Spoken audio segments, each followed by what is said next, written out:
known as the Growth Club. Growth Club is something in Action Coach that's been around for many, many years. Basically with clients, what we do is every 3 months, we reset your goals, reset what you're gonna do. So we have another product thing we do called alignments. We do alignments, which is a bit more in-depth session when we work with clients initially. We do an alignment, it takes about half a day, where you align yourself with your business, with your family, and with your team. We look at that. But once you set your goals for 5 years, 10 years, whatever long period of time, most people, and don't need to mention it to yourselves, are only ever to concentrate and focus. It's difficult to have a goal for a year and then know what to do tomorrow. So we break it down into 3-month segments. So you have what you want to achieve for the year, but how are you getting on in the first 3 months of the year. So it's a good time at the end of each quarter to kind of reset and think about how you're getting on. Normally we have it on the last Friday of the month, but the last Friday of the month is Good Friday, so I don't think many people want to be around, so we're doing it today. And as I said, so the idea, we start the session, so if you see how I've laid out the agenda, we start the session by looking at a bit of reflections. So how has it gone so far? So we're now 3 months in to the year. How's it gone so far against where you want to be? So it gives you a chance to just write down some reflections around where you've been, what's gone well, what's not gone so well, have you met things you wanted to do, etc. The next thing, and the other thing is, the classic thing with any goals is if you haven't set any, then 3 months in, you haven't really got any objective way of saying are you on track or are you not on track, because you didn't set anything at the beginning of the year, so it makes it very difficult. And also if you set everything for a year and nothing for 3 months, how do you know if you're on track to reach the goal in the end of the year? So think I am, maybe, could be, and typically why people don't hit their goals is because it's not very clear how you measure it over time. And often people wait to the last minute. So then if you say you want to run the marathon, and the marathon, I don't know when the London Marathon is, it in April or May, I can't remember when it is. Is it April? Yeah, so say you wanted to run the marathon in April. A lot of people have started training in the last few weeks because it's imminent now and they've started to do it, but they didn't start training a year ago when they knew they were going to do it. Because most people, if it's a year, you say, oh, I'll leave it till the summer, and then when the summer comes, I can leave it to the winter. I'll do it in the new year, and you can't keep leaving it. So we're going to have a bit of fun with it. We'll do a bit of reflections. Then we'll have a little video from Brad Sugars, who's the founder of Action Coach. So it's only about 7 minutes, but it talks about how you link your dreams to your goals and actions. So think big. We're all about thinking big in Action Coach. We like people to think big. Whatever big means to you. Because this is the other thing, it's non-judgmental in the sense that what your goals are, you decide what you want to share, if you want to share any in the room. You could have some goals that nobody else needs to know about because they're just personal to you, something that you don't necessarily want to share, that's perfectly fine. Yeah. Some people have goals that could be things that lose weight, put on weight, get stronger, get fitter, whatever it is, can be personal ones as well. So we do encourage at least one personal goal on there as well, because we always have to remind people that it's not all about work. Then we'll have a look at that in terms of looking at that video and how it reflects. We'll have some reflections on that, some initial thoughts.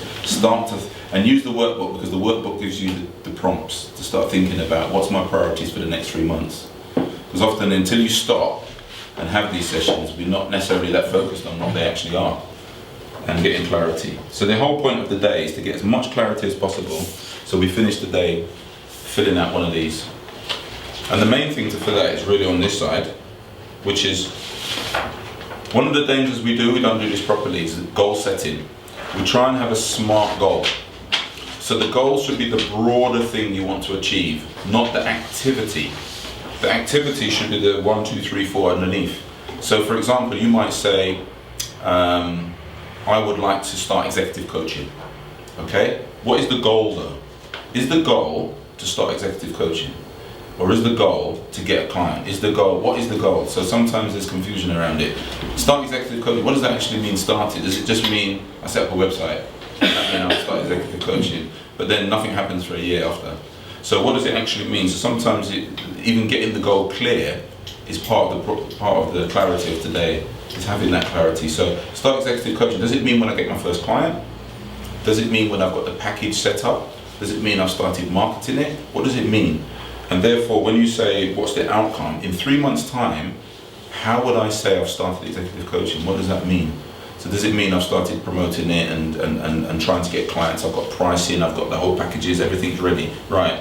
So that's if we say that, we need to be able to say it in such a way that in 3 months' time, what's the activity I need to do? So is it set up a website, price the packages, have a clear pricing structure, have a way of promoting it to people, having all the scripts ready, systems ready, blah, blah, but what is it you're actually going to do? So in 3 months' time, you can tick off, have I done it or not? Often, as I said, the goals are activities and not actually a goal. So the whole point is to leave with one of these sheets, or leave it with enough on this side to then be able to complete it. And on this side, we don't expect to write in these boxes, too small, but we'll send it to you electronically so you've got it as well, so you can blow it up if you want to. This is normally just colours. It just reminds you when you're going to do it, basically. Because that's the other problem is we say I'm going to do a website, when are you going to do it? And we don't give ourselves a time, and then 3 months' time, of course, the website's not done. So that's part of the problem. Then we're going to go into some finance, 6 steps, sorry. We use a 6-step model. Some of you will have seen it, some of you might not have seen it. I'll explain it to you when we go through it. But it's a bit of fun, but it's really good to look at a business in a diagrammatic way, where you can actually score yourself against these areas. How good is your business in terms of the clarity of the goals? How good is your business in terms of the time, your management of time and your productivity? What's the quality of the service you deliver, etc., etc. So you fill out a number, put a date on it. Because then in 3 months' time, has that number gone up? And you'll hear this constantly in my sessions, is it doesn't matter what the number is, as long as you know what the number is. So it's like running the marathon. It doesn't matter whether you can run 26 miles. What matters is you know how far you can run a year before you're going to try it. So if I can only run a mile, it doesn't matter that you can run 25, I can only run 1. What matters is as long as I can measure myself over the next year to get myself to be able to run 26 miles without collapsing and dying, basically, or walk 26 miles, whatever it is you're going to do. But if you can't measure it, it's impossible, and then you don't want to go the first time run 26 miles when I've never run 26 before. So that's the idea, is to score yourself. Doesn't matter what the score is, it just means that if you can just keep on slightly improving, imagine how far you could be in a year. So when I do the finance session, it's exactly the same principle. So the finance session we're going to cover later. We're going to focus on cash flow budgets and key performance indicators. Then we're going to do your priorities, and then there's one other video which is a bit of fun, which I won't spoil, but if you haven't seen it before, it's a bit of fun. Very short comedy video, very, very funny. Because one of the things is, what are you going to stop doing is often what we don't say. We say what you're going to start doing, but we often don't say what you're going to stop doing. Normally you have to stop doing something to get better. And then we're going to have a guest speaker. We've actually got a guest speaker coming. Ooh. Interesting. He's from Funding Circle, so he provides funding to businesses. He's going to tell us a little bit about what he does, and we can ask him some questions, and then that's it. It's just a short session. My suggestion is we just go through rather than break for lunch, because 2 o'clock we can... Hopefully we won't be too hungry by 2 o'clock, we can just go through. And then 1 o'clock till 2, it's just all about yourselves, starting to make sure you write something down. Giving you a bit of space to write something down. Okay, and I'll come around and help. Because what you can do is you can think about what your goal is, but you don't necessarily have the strategy to achieve it. So where I come around and start saying, right, I want to do some marketing, but I'm not sure what marketing to achieve this outcome. Or I want to have a sales process. Like Robert mentioned about being introduced to somebody. How do you make the first approach and looking at that? Okay. Anything from yourselves? Going to do some quick introductions, and then what you want to, if there's any one specific thing you'd like to get out today. So we'll write that down in a second. So if you could just say something about yourself. I'm just going to show you something. There's lots of different things I've had on there before, but I wanted to show you this one. Anybody heard of the RAS? If it stands for the reticular activating system, then yeah. Right? This is a lovely thing, and of course you'll understand it, this idea of the brain, where the brain works.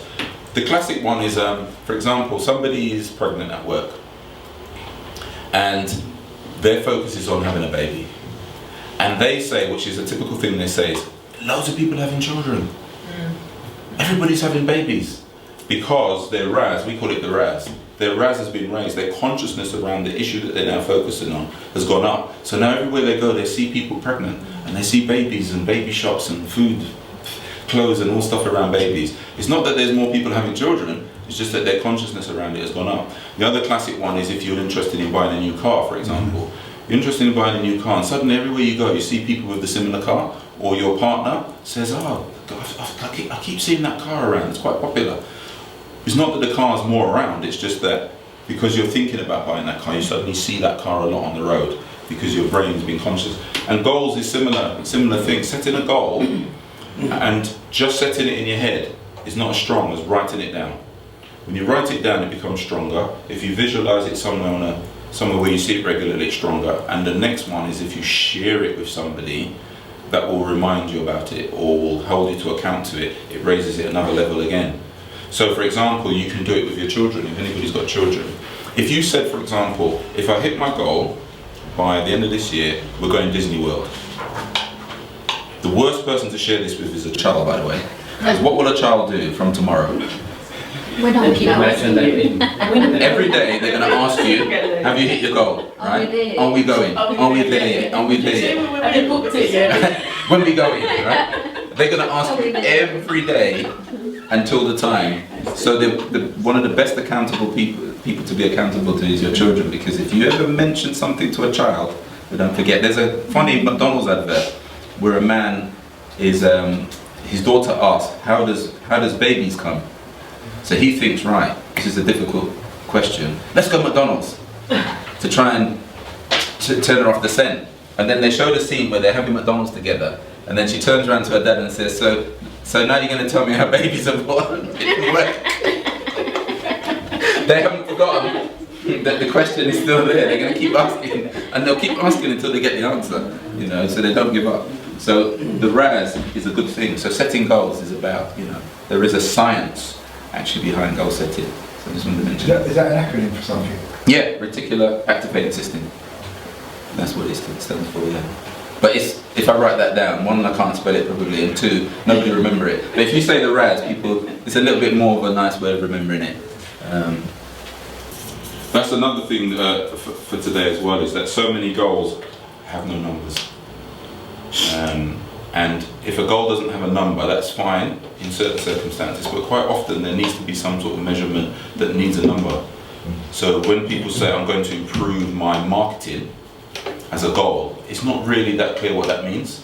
If the goal was, I'm going to reach X amount of people, I'm going to get X amount of leads, I'm going to get introductions to X amount of people, I'm going to meet X amount of people, it's much more measurable. But if you say you're going to improve from what to what, it's not very clear what that means. So numbers really help in terms of just getting clarity about, and that's why budget and cash flow is so important, because the bottom line in business is so much about numbers. But we're going to add performance indicators as well, so we can have an indicator if we're towards what we want to achieve, because often you have to do more activity to earn more money, more activity of something, but that needs to be measured as well. So we'll focus on this thing. Anybody heard the book The One Thing? Really interesting book called The One Thing. It's got a lot of stuff on there. I need to go back to it, because typically you read a book, how many things have I taken from it and actually implement that one thing, and doing the concentration work with yourself, hopefully will give me that focus, because it's so easy to multitask all the time in this day and age, especially with the electronic media. Most of us, we start our day with a laptop open, and as things are pinging in front of you and emails are coming and your phone's going, rather than focus on that one thing, we're often multiple focused. And we're not doing that one thing as well as we should be doing it, because we're being distracted. And it's very difficult to get out of that culture. But it's not good for productivity. And actually not opening the laptop and doing some work can be a great way of actually improving your productivity. So, and also we try and encourage you to have at least one goal that is a just enjoyment, or a reward, or something that, personal goal, that whatever it is you want to achieve, be better at. Something that's not work related, that's just pure pleasure side of life. Or it might not even be pleasure, it might be just something, I've got to get my house fixed or something. It might not be that pleasurable, but it might be important to you. So it's your choice what that is, but it's good to have at least one. Because as I said, we sometimes forget why we're really here is for the life that we want to live with our families, etc., etc. So, you can think of how many people are very successful in business or in their career, and they've got a car crash for a family life. Because they put all their energy into that. How many goals are they set for actually achieving the family side of it? So you've got a car crash, life happening, you've very got loads of money and everything, but your life is all over the place. And we know some of these people who even the most tragic situation happens to them. Some of the most famous people, when they passed away, they said they passed away, there's nobody with them. They didn't have a friend, a partner, nobody. They're just found there. And it's so sad to be so successful and literally have nobody that even found them. They could have died in the bath and just be there for hours until the maid found them or something. It's quite sad in a way, isn't it? So it's quite interesting. Steve Jobs actually, apparently, I don't know if it's true, but he's quoted as saying these very philosophical things when he got very ill. That he said if he lived his life again, he wouldn't focus on money. But I have a but with that, is that one of the things in business is Zig Ziglar said, money's not everything, but it's high up there with air. I'm going to say It's high up there with air. With air. Exactly. It's not everything, but it's very high up there with air. Ourselves. So it's not everything, but it's very important. So people who say this, you see, somebody who's like Steve Jobs, he knows he was going to die. You can become very philosophical when you're going to die, because you know you're going to die and you're going to die soon. So money, of course money's not important to you at this point. So you can now say, if I had my life again, I wish I could live longer and not have the money. Of course, because you're going to die, you're saying that. But 99.9% of the world pretends they agree with him, but actually I think they don't really agree with him. Because most people say that they would say, if I could have a fulfilled life, what does that mean? But be broke. It's not really true. So I think people are a bit deluded. They think it's very lovely, this comment, but actually, is that true? And I don't think he would have given, he might have given up a bit of course he would give up some wealth to be healthy, but actually not being broke wouldn't have stopped him dying. So the experiences and the quality of the life he had was still probably higher than many people because he did have the access to the wealth.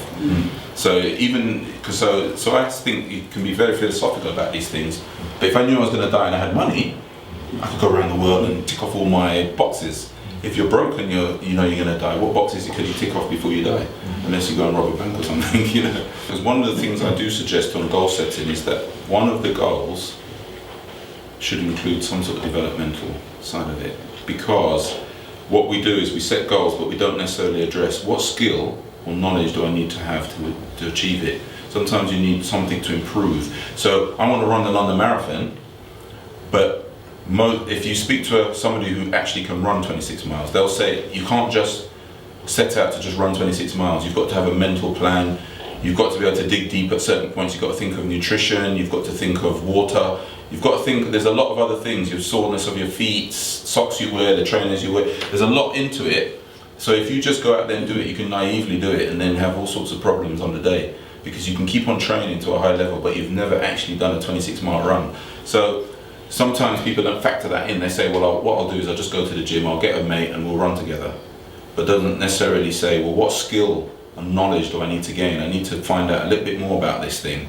It's not as simple as just running, and you're road running as well. It takes a hell of a pounding on your knees and shins and everything.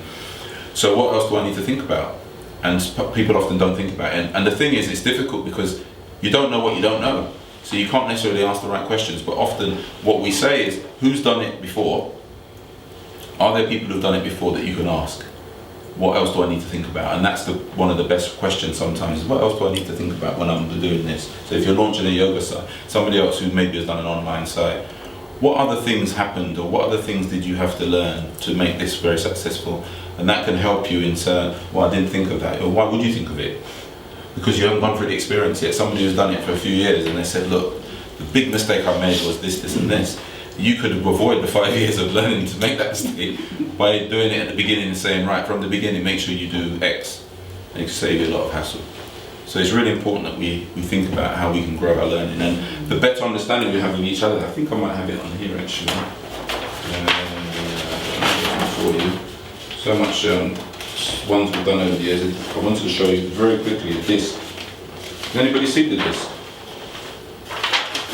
I think you mentioned it to us before. That's the profile, isn't it? The personal. Yes. It's back. You already passed it. I think I had it earlier, didn't it? That's okay. Now I won't go into the detail of it, but it's worth having a look at it, especially when you have teams. So you know the different personality types of people. Are they extroverted, introverted, task-based or people-based? And a lot of tension in teams and managing people and getting the success, even at yourself, is being aware of what you are on here. Because there's strengths and weaknesses in each area. And what you can do is the more you're aware of it, it's kind of an emotional intelligence thing, the more you're aware of the weaknesses of any one area, if you're trying to be something that needs a little bit more of a different type, then you can develop yourself along that line. Otherwise it's very difficult. So this example that typically very, very successful entrepreneurs are dominant characters, very extroverted and task orientated. To the point of the extreme example, sometimes you get the Donald Trumps or Alan Sugar in terms of famous people who appear to be so focused on their success that they appear to not be that worried about who dislikes them as a result or who they fall out with as a result, because success is more important than anything else. But then typically it's because, yes, they are task focused. And the most extreme example of this is a psychopath, in a sense. Because if you really don't care about other people to the level that you can measure it, you can actually put a measure on somebody. You know that you get a child, sometimes you get psychopathic tendencies in a child, where a child can like dissect a cat or something, you know, kill a cat or do something wicked, and their heart rate doesn't change even slightly. They have no emotional connection to the wickedness in which they did. And if you grow up like that, you're the most extreme task-based person that literally has no care about how other people feel at all, which can make you very focused and achieve. And that's why some of the highest achievers in the world are in this category, but they often have a destructive personal lives because they've sacrificed everything for the task.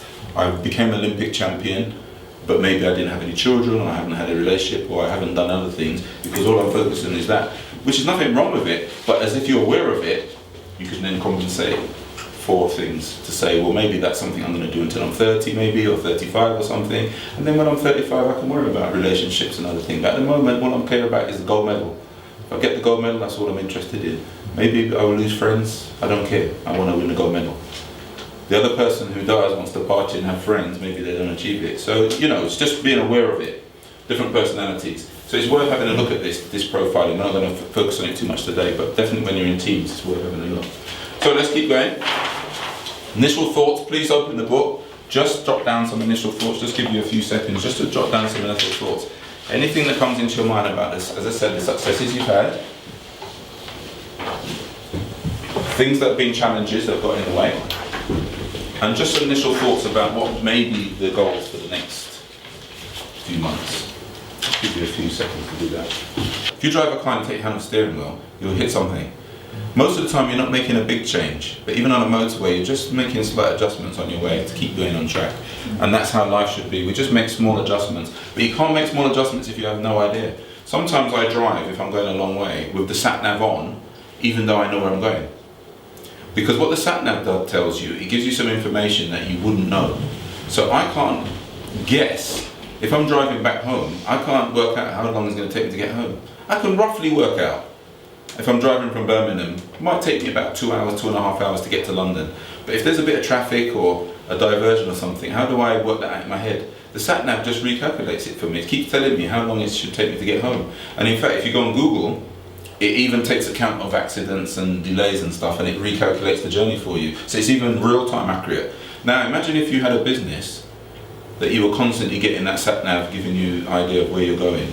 You'd be so much more aware of where you are. Because as soon as you go off, it recalculates. It's going to take half an hour longer, and then that thing comes up that says, if you change the route and go this way, we'll save you 10 minutes. That's the sort of fantastic. That's what we need. If you had that in a business, that all the time there was somebody who could just tell you, you're going the wrong way. Basically, that's what sat-nav tells you. It tells you go the wrong way, go around that roundabout, come back, right? Or if you go this way, it'd be quicker.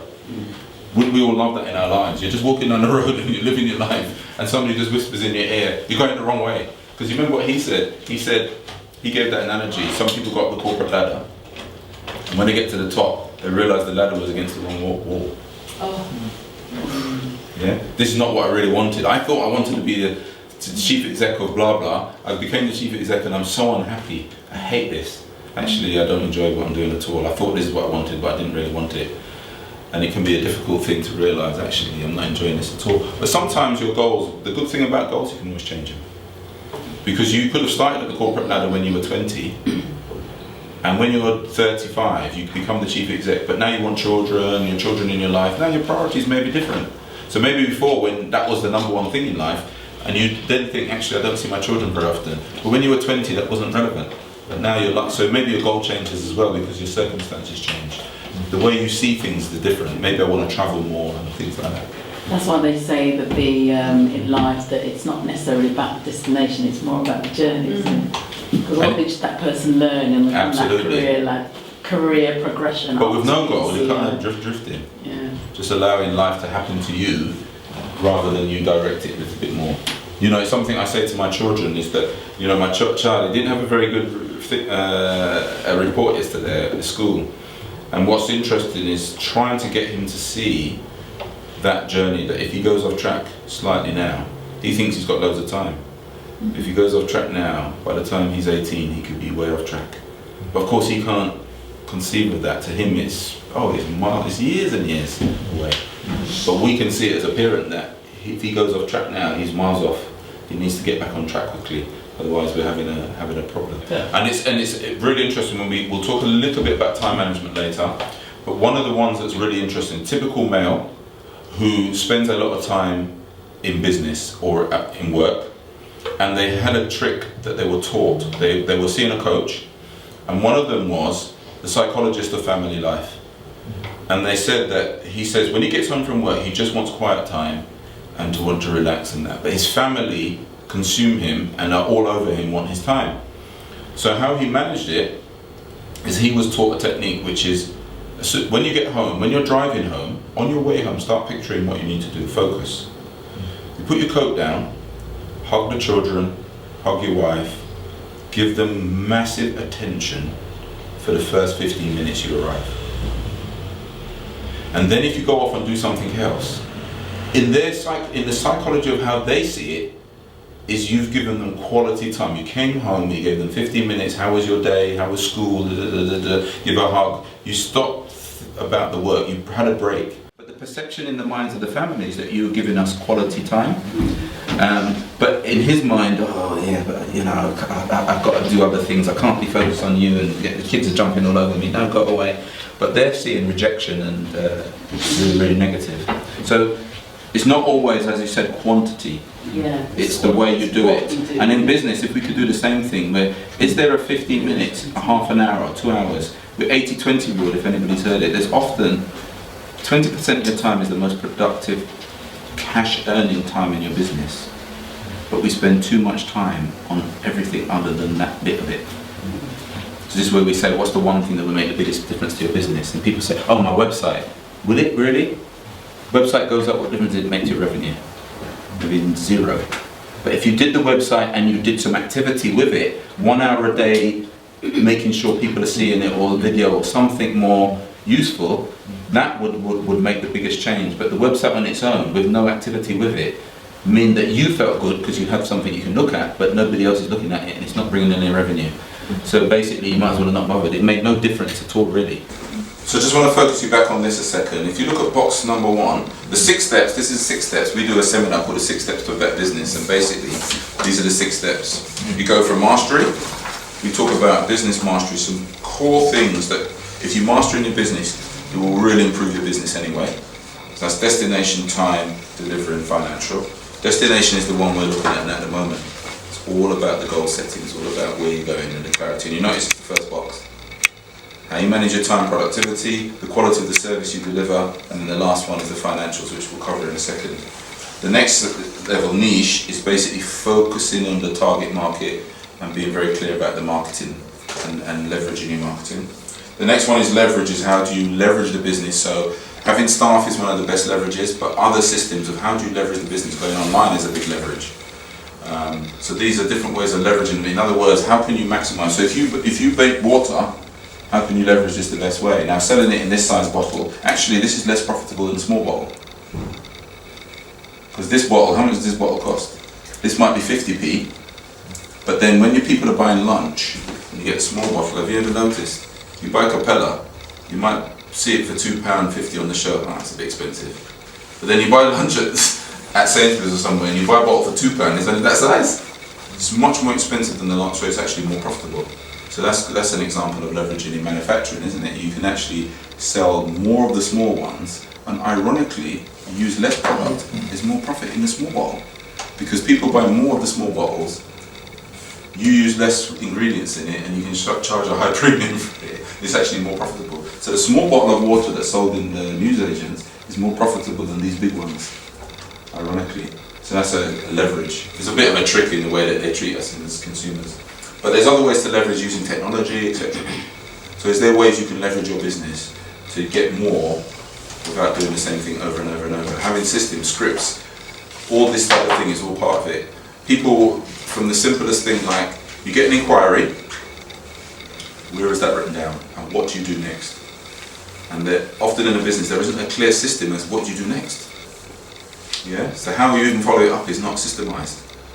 And where you even write it down is not systemized. So you write on one piece of paper and then I don't know what you do with it. Do you take all the relevant information in there? And you just keep going. And then team, leveraging a team, how do you develop a team, mature team? And then the next thing is synergy, where you get to the stage where the business is so systemized, this is step 5, where the business can run without you. You can literally go on holiday for a few months and the business will still work when you're not there. So the classic thing is that, like a Marks & Spencer's or whatever, if the boss is on holiday at Marks & Spencer's right now, nobody would know because the business is run, the manager's there, and that shop opens every day. The person that owns it, we don't even know who owns it, we don't care because it's organised. And then, once you're earning more money than you need to your lifestyle, is when people start becoming entrepreneurial. That's what often, you can be entrepreneurial without having any money or not being wealthy, but to become an investor entrepreneur, you need to have more money than you need to live on. And once your basic needs are met, and you have that surplus money, especially in an economy like now where there's very low interest, so there's not much happening with your money if you just leave it in the bank.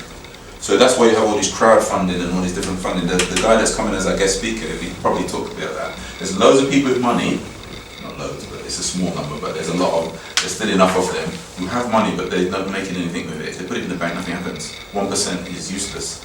So they want to invest it in people. So this is where people come along and say, look, let's lend it to somebody else, at least get 6 or 7% on it. And that's when you see the Dragons Den people, number 6. And you start having that. We call it results. He calls it results. That's Bradshaw's results. When you can then maybe have another shop and another shop and another shop, that kind of thing. So just to score that bottom one, what would you score yourself out of 10?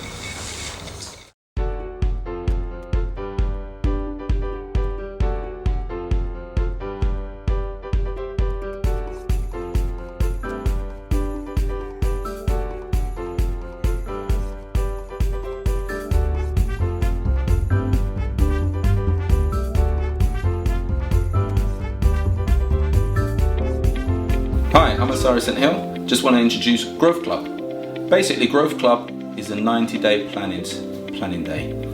We spend the whole day planning the next 90 days of your business. The idea is that when we start working with business owners, I like to make sure that you've got plans for the next 12 months. So we're very clear about where you're going. Over the next 12 months, over the next year, where do you want to go with your business? You know, what goals do you want to achieve? And normally there's some numbers in there somewhere, financials in there. What financial targets do you want to hit? What do you want to do to develop your business, whether it's your team or whatever? But what we find is a year is a long time. It's like most things. I want to run a marathon in a year's time. When do you start running? A few months before. So what we do is break it down into 4 quarterly time periods. So you then work on what's going on for the next 3 months. So it's a bit more manageable. Over a 13-week period, have some goals set. Where can I get to on my 12-month program in the next 13 weeks? So at the end of each quarter, normally the end of March, end of June, etc., I'll run a whole session for the whole day. One-to-one clients don't pay anything for it, but you can just pay for one-off sessions. And I encourage you to bring somebody with you, bring a colleague with you. They don't pay any extra. All the costs include lunch, all the refreshments, all the workshop materials, etc. It's very good and interactive. I encourage all my clients to come to it, regardless of what program they're on. Encourage everybody to come along to the planning day. It's a nice interactive day and you get plenty of time to draft your own plan. And the idea is that the first part of the day is review. We're reviewing where you were in the last 3 months or the last year, how you got on, what you're doing. Talk to you about some strategies that you might want to move your business forward with. Have a guest speaker just before lunch. And then in the afternoon, it's mainly over to you to start looking at developing your goals and writing down how you're going to actually implement them. So everybody leaves the room with a nice single sheet of paper with your 4 or 5 clear goals and what you're going to do to implement them over the next 13 weeks. That is the Growth Club. Business Planning Day. It's a fantastic day. Hope to see you there soon. Make sure you book on, just leave your information and we'll get in contact with you. Make sure you get your place. Thank you very much. So, do it now. Call me on this number or email me on this address. All you have to do is just leave your details and I'll get back to you.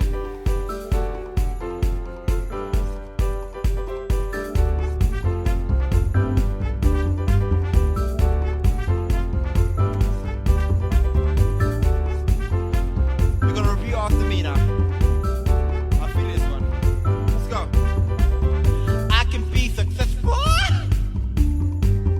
I can be what I wanna be. Have to believe I'm special. I will never give up on my dreams.